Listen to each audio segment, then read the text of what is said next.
City Gold, Gold and Diamonds, Kerala and Karnataka.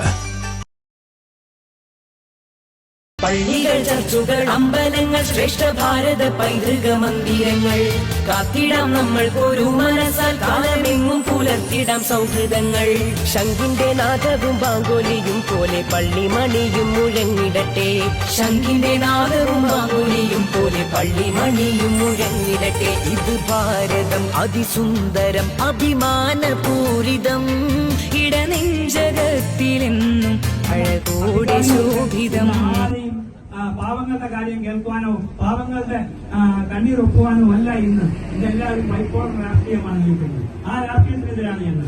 അതും ഇവിടെയുള്ള വ്യാപാരികൾക്ക് അനുകൂലമായ ഒരു സമീപനം ഉണ്ടാക്കുവാൻ ഈ ഒരു ഹോട്ടലിൽ നിന്നാണ് കാരണം ഭക്ഷണം തരുന്ന അമ്മ അതാണ് ഹോട്ടൽ വ്യാപാരികളാണ്. പക്ഷെ ഇവിടെ കഴിഞ്ഞ കുറെ വർഷങ്ങളായി ഈ വ്യാപാര മേഖല തകർന്നുകൊണ്ടിരിക്കുകയാണ്. മുന്നോട്ട് പോകും.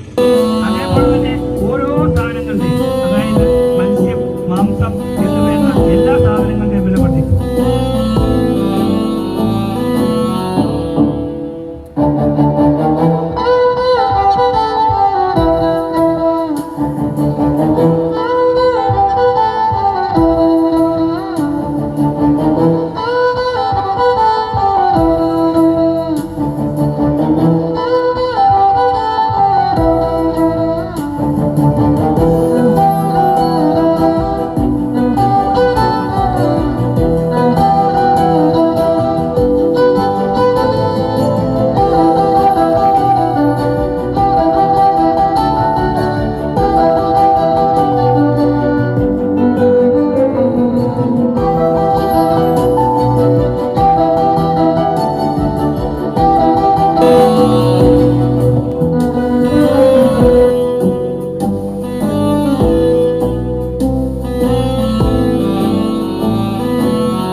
ये वीडियो पहुंचा, बताओ कि कोच्चि में स्टार्ट हुई भारत की फर्स्ट वाटर मेट्रो। इडुक्की से आती है भारत की 95% इलायची। त्रिशूर में है भारत का पहला चर्च और मॉस्क भी। कोल्लम में है दुनिया का लार्जेस्ट बर्ड स्कल्पचर। इन 3 डिस्ट्रिक्ट्स में भारत का 40% नेचुरल रबर प्रोड्यूस होता है। वायनाड में है इंडिया का लार्जेस्ट डैम जो बस अर्थ के मटेरियल से बना है। कासरगोड है द लैंड ऑफ 7 लैंग्वेजेस।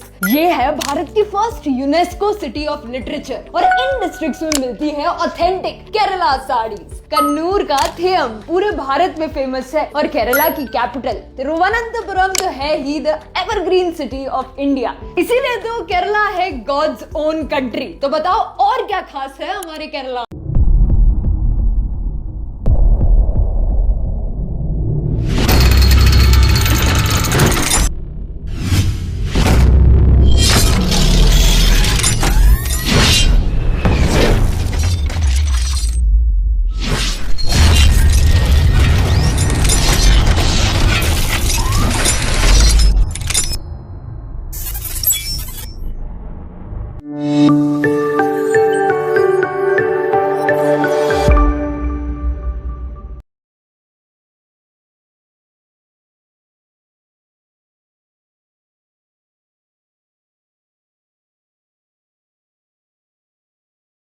എല്ലാവർക്കും നമസ്കാരം.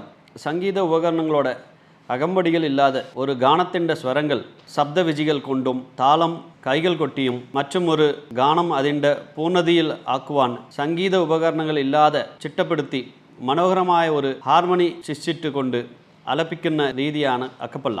ഈ രീതിയിൽ ഇറ്റാലിയിലാണ് ആദ്യമായി ഒരു ഗാനം ചിട്ടപ്പെടുത്തി ആലപിച്ചത്. കോട്ടയം ജില്ലാ പോലീസിൽ ജോലി ചെയ്യുന്ന സംഗീത സംവിധായകനും ഗായകനുമായ സബ് ഇൻസ്പെക്ടർ ജോയ് PA വരികൾ എഴുതി സംഗീതം നൽകി കോട്ടയം ജില്ലാ പോലീസിലെ സേനാംഗങ്ങൾ ആലപിച്ച് മനോഹരമായ സംഗീതത്തിലെ ഒരു വ്യത്യസ്തമായ ഈ രീതി നിങ്ങൾക്ക് മുൻപാകെ അവതരിപ്പിക്കുന്നു. വെയിലിലും മഴയിലും എല്ലാ പ്രതിസന്ധികളിലും പരിഭവമോ പരാതികളോ ഇല്ലാതെ ജനങ്ങളുടെ ജീവനും സ്വത്തിനും സംരക്ഷകരായി കാവൽ നിൽക്കുന്ന കേരള പോലീസിലെ എല്ലാ സേനാംഗങ്ങൾക്കും ഇത് സമർപ്പിക്കുന്നു. നന്ദി, നമസ്കാരം. എല്ലാ പ്രതികൂല സാഹചര്യങ്ങളിലും ജോലി ചെയ്യുന്ന കേരള പോലീസിലെ എല്ലാ സേനാംഗങ്ങൾക്കുമായി ഈ സംഗീത ശില്പം സമർപ്പിക്കുന്നു.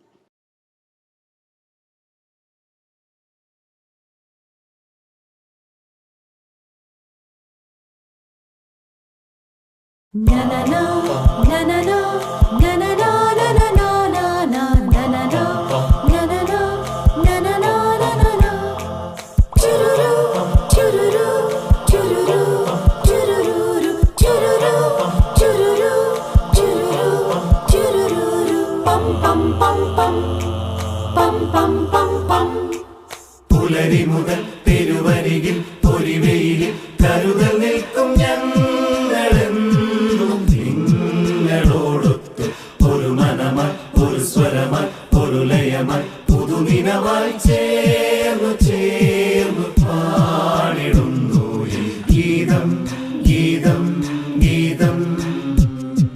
പുലരി മുതൽ പെരുവരികിൽ പൊരിവെയിലിൽ കരുതൽ നിൽക്കും ഞങ്ങളെന്നും നിങ്ങളോടൊത്ത് ഒരു മനമായി ഒരു സ്വരമായി ഒരു ലയമായി പുതുനിനവായി ചേർന്നു ചേർന്നു പാടിടുന്നു ഈ ഗീതം ഗീതം ഗീതം. സ്നേഹഗീതം ഗീതം ഗീതം.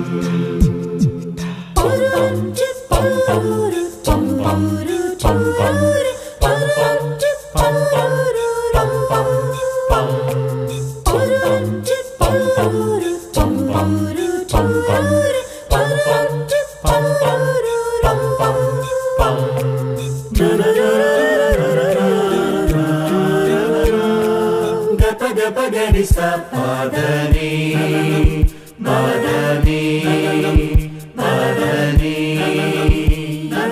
സവാരി നിസ നിസ നിസ. പരിഭവമൊന്നും ഇല്ലാതെ ഞങ്ങൾ നീരിന്റെ നിറവിൽ നിൽക്കൂ.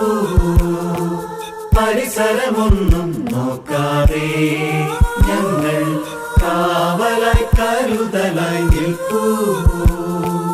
വേദനകൾ ഉണ്ടെങ്കിലും ഞങ്ങൾ, പരിമിതികൾ ഉണ്ടെങ്കിലും ഞങ്ങൾ മൃദുഭാവേ ദൃഢകൃത്യേ, മൃദുഭാവേ ദൃഢകൃത്യേ, നിയമത്തിൻ കാവലിനായി ജീവിപ്പൂ, നിയമത്തിൻ കാവലിനായി ജീവിപ്പൂ. പുലരി മുതൽ തെരുവരികിൽ പൊരിവെയിലും കരുതൽ നിൽക്കും ഞങ്ങളും നിങ്ങളോടൊത്ത്, ഒരു മനമായി ഒരു സ്വരമായി ഒരു ലയമായി പുതുനിനവായി ചേർന്നു ചേർന്നു പാടിടുന്നു ഈ ഗീതം ഗീതം ഗീതം. പുലരി മുതൽ തെരുവരികിൽ പൊരിവെയിലും കരുതൽ നിൽക്കും ഞങ്ങളും നിങ്ങളോടൊത്ത്, ഒരു മനമായി ഒരു സ്വരമായി ഒരു ലയമായി പുതുനിനവായി ചേർന്നു ചേർന്നു പാടിടുന്നു ഈ ഗീതം ഗീതം ഗീതം. സ്നേഹഗീതം ഗീതം ഗീതം.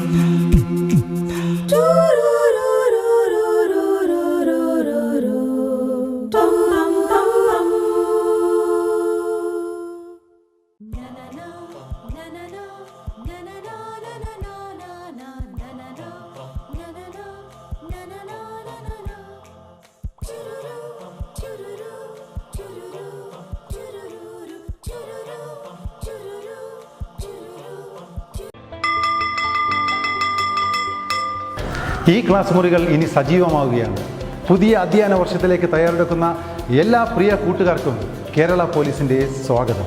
വീട്ടിൽ നിന്നും സ്കൂളിലെത്തുന്നവരെയും സ്കൂളിൽ നിന്നും തിരികെ വീട്ടിലെത്തുന്നവരെയും കുട്ടികളുടെ സുരക്ഷയ്ക്കായി പോലീസ് നിങ്ങളോടൊപ്പമുണ്ട്.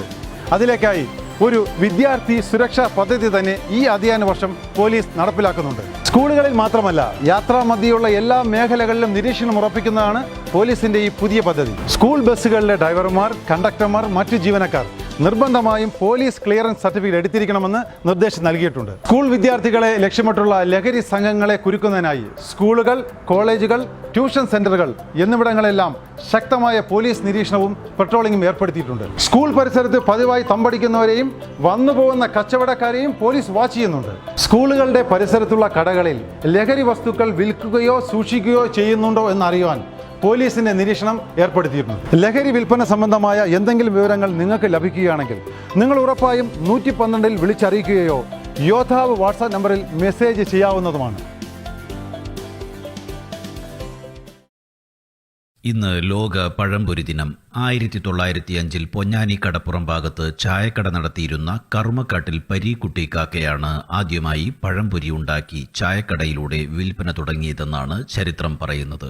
പൊന്നാനി കടപ്പുറം വഴി വന്ന പോർച്ചുഗീസ് കച്ചവടക്കാർ പരീക്കുട്ടിക്കാക്കാന്റെ പഴംപൊരി കഴിച്ചാണ് കേരളത്തിൽ കച്ചവടം തുടങ്ങിയിരുന്നതെന്ന് ദ ജേർണി ഓഫ് കേരള എന്ന പുസ്തകത്തിൽ പറയുന്നുണ്ട്. പോർച്ചുഗീസുകാർ ഈ പലഹാരത്തെ പഴം ഓഫ് പരീക്കുട്ടി എന്നായിരുന്നു അക്കാലത്ത് വിളിച്ചിരുന്നത്. അത് പിന്നീട് ലോപിച്ചാണ് പഴംപൊരിയായത് എന്നാണ് ചരിത്രം പറയുന്നത്. ലോകമെമ്പാടുമുള്ള തീറ്റപ്രിയർക്ക് വേണ്ടി തിളച്ച എണ്ണയിലേക്ക് ചാടിയ പഴത്തിന്റെ ത്യാഗോജ്ജലമായ ഓർമ്മ ദിവസമാണിന്ന്. അതുകൊണ്ട് തന്നെയാണ് ഈ ദിവസം ലോക പഴംപൊരി ദിനമായി ആചരിക്കുന്നത്.